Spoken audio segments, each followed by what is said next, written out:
ലൈംഗിക പീഡന പരാതി ലഭിച്ച ഒരു പ്രമുഖ നേതാവ് ഇതുവരെ ഒന്നും സംഭവിച്ചിട്ടില്ലെന്നാണ് രാഹുൽ മാങ്കൂട്ടം MLA-യുടെ കണ്ടുപിടുത്തം. ഇന്നലെ അതിരാവിലെ ഒരു ജെയ്സൺ മാന്തോട്ടത്തിന്റെ ഫേസ്ബുക്ക് പോസ്റ്റിൽ വന്ന കാര്യം അതേപടി എടുത്ത് പകർത്തിയിരിക്കുകയാണ് മാങ്കൂട്ടം. പലരുടെയും ഉയർച്ചയുടെയും താഴ്ചയുടെയും കഥ മാന്തോട്ടം അതിൽ പറഞ്ഞിട്ടുണ്ട്. ഒരാൾ മാത്രമാണ് ഹൃദയം പൊട്ടി മരിച്ചത്. അയാൾ സത്യസന്ധനായിരുന്നു. അയാളെ അന്നത്തെ കോൺഗ്രസ് രാഷ്ട്രീയം വിനിയാടാക്കിയതാണ്. മാങ്കൂട്ടവും മാന്തോട്ടവും തമ്മിൽ എന്തെങ്കിലും ബന്ധമുണ്ടോ എന്നറിയില്ല. ജെയ്സൺ പറയുമായിരിക്കും ഇല്ലേ ഇല്ലേ എന്ന്. അദ്ദേഹത്തിന് അതേ പറയാൻ പറ്റുള്ളൂ. കാരണം ഇങ്ങനെ ഒരു ഊളയുമായി ബന്ധമുണ്ടെന്നറിഞ്ഞാൽ അദ്ദേഹത്തിന്റെ ഇമേജിന് മോശമാണ്. ഏതായാലും മാന്തോട്ടത്തിൽ നിന്നാണ് മാങ്കൂട്ടം ചിലതെങ്കിലും കണ്ടുപിടിക്കുന്നത് ഇപ്പോഴാണ് മനസ്സിലായത്. ഇവന്റെ ധാർഷ്ട്യവും അഹങ്കാരവും അത് തന്നെയാണ്. എന്തെല്ലാം പുലിവാലുണ്ടായാലും ആകാശം ഇടിഞ്ഞു വീണാൽ ഇവനെ ഒന്നും ചെയ്യുകയില്ലെന്ന ധൈര്യമാണ് ഇവനെയൊക്കെ ഇതൊക്കെ ചെയ്യിക്കാൻ പ്രേരിപ്പിക്കുന്നത്.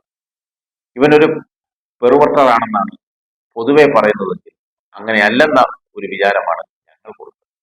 KP ഉമ്മറിന്റെ ഭാഷയിൽ പറയുന്ന ഒരു വികാരജീവി കാണിക്കുന്ന വികാരങ്ങൾ ഒന്നുമല്ല ഇവൻ കാണിക്കുന്നത്, അതൊക്കെ മേലെയാണെന്നാണ് പലരും പങ്കുവയ്ക്കുന്നത്. അവന്റെ അനുഭൂതി നമ്മൾ കാണാതെ പോകരുത്. ടെലിഗ്രാമിൽ കൂടി അയക്കുന്ന സന്ദേശം ഒരു പ്രാവശ്യം വായിച്ചു കഴിഞ്ഞാൽ തന്നെ മാഞ്ഞു പോകുന്ന സംവിധാനമാണ്. അതാണ് ഇവന്റെ വിജയരഹസ്യവും ഇരകളുടെ പരാജയ കാരണം. സോഷ്യൽ മീഡിയയിൽ ഒരുപാട് കലാകാരന്മാരുണ്ട്. മനോധർമ്മങ്ങൾ അനുസരിച്ച് കഥകൾ മെനഞ്ഞുകൊണ്ടേയിരിക്കും. അതിലെ പ്രധാനപ്പെട്ട ഒരു കഥ, മൊബൈൽ നമ്പർ പരിധി രാഹുൽ ഒരു ജ്യോതിയുടെ നമ്പർ കണ്ടു. ഉടനെ തന്നെ മെസ്സേജുകൾ അയച്ചെങ്കിലും മറുപടി കാണാഞ്ഞതിനാൽ വാട്സാപ്പിലൂടെ വിളിച്ചു. ഫോൺ എടുത്ത് സ്ത്രീയോട് ജ്യോതിയല്ലേ എന്ന് ചോദിച്ചു. അല്ല, ജ്യോതി ബാത്റൂമിലാണെന്ന് മറുപടി കിട്ടി.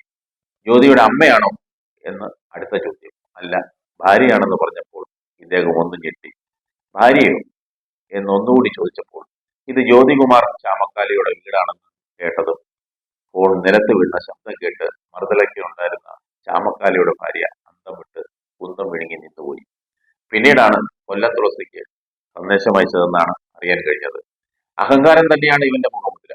ഏതായാലും ഹൂ കേസ് എന്ന ടാഗ് ലൈൻ നൽകി മറഞ്ഞിരുന്ന ഒരു വ്യക്തിത്വത്തെ പുറത്തു കൊണ്ടുവന്ന പെൺകുട്ടിയെ അഭിനന്ദിക്കാതെ വയ്യ.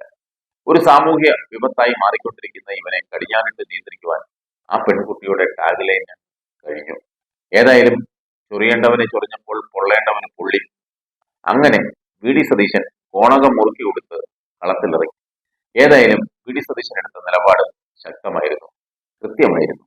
അതുകൊണ്ട് ഒരുപാട് കോൺഗ്രസ് നേതാക്കന്മാരുടെ ഭാര്യമാരും പെൺമക്കളും ഒരു പരിധിവരെ കാണാൻ കൊള്ളാവുന്ന ആൺകുട്ടികളും രക്ഷപ്പെടുമെന്ന കാര്യത്തിൽ ഇനി തർക്കമില്ല. പത്മജ വേണുഗോപാൽ അവസ്രോചിതമായി പറയേണ്ടതുമാണ് അവന്റെ തന്തയല്ല എന്റെ തന്തയെന്ന്. അതോടെ അവൻ കുറച്ചു നാൾ മുമ്പ് പത്മജിയുടെ ബയോളജിക്കൽ പിതാവിനെ സംശയിച്ചത് തീർത്തു കൊടുത്തു. ഏറ്റവും സങ്കടകരമായി തോന്നിയത് ഈ ആധുനിക യുഗത്തിലും ഇവനെടുക്കുന്ന അടവ് നയം 80കളിലെ മോഹൻലാൽ മുകേഷ് സിനിമകളിലെ പൈങ്കിളി നായകന്മാരുടെ റൊമാൻസ് വേഷം തന്നെയാണ്. കേട്ടത് തന്നെ ഭയാനകം. ഇനി പുറത്തു വരാനുള്ളത് അതിലും ഭീകരമായിരിക്കും.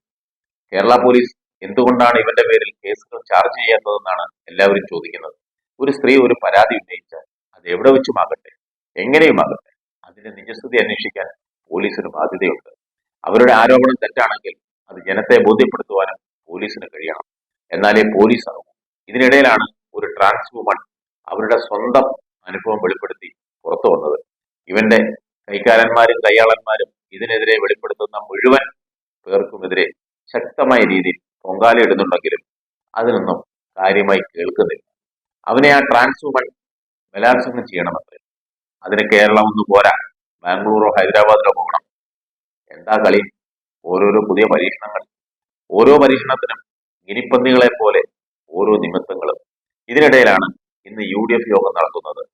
പ്രധാന പരിഗണന 2026 തെരഞ്ഞെടുപ്പ് കഴിയുമ്പോൾ UDF അധികാരത്തിൽ വന്നാൽ രാഹുൽ മാങ്കൂട്ടത്തിന് ഏത് വകുപ്പ് നൽകണമെന്നതിനെ പറ്റിയുള്ള ചർച്ചയാണ്. പരിണിതപ്രജ്ഞനായ ഒരു നേതാവ് ഒടുവിൽ പറഞ്ഞ് അവസാനിപ്പിച്ചത് ആരോഗ്യവും അതിനോടനുബന്ധിച്ചുള്ള വനിതാ ശിശുക്ഷേമവും നൽകാമെന്നാണ്.